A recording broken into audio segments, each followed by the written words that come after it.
சரி, நீங்களே ஹீரோயின், நீங்களே வந்து ப்ரொடியூசருங்கும் போது ஒரு பில்டப்பான சீன் வைக்கலாம், ஒரு பெரிய ஒரு ஃபாரின்லாம் இது பண்ணலாம், உங்களை சுற்றி கதை இருக்க மாதிரி வைக்கலாம். ஏன் ஒரு கொஞ்சம் நெகட்டிவ் ஷேட் மாதிரி?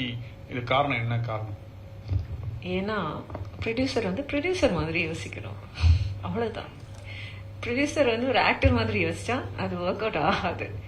ஸோ இந்த படம் எனக்கு கம்ஃபர்டபுளாக இருந்த மாதிரி ஒரு budget, and I felt the story has good commercial potential. நான் மட்டும் இல்லை, கதை கேட்ட எல்லாரும் அதுதான் ஃபீல் பண்ணாங்க. So that's why. கண்டினியூஸாக படம் ப்ரொடியூஸ் பண்ணுற ஐடியா தான் இருக்கா? முதல்ல இது வெளில வரட்டுங்க, போட்ட காசு திருப்பி கையில வரட்டுங்க, அப்புறம் இந்த கேள்வி நீங்க கேட்கலாம், அப்போவே ஒரு பதில் இருக்கும். பட் என்னை தாண்டி I really hope that there will be more female producers.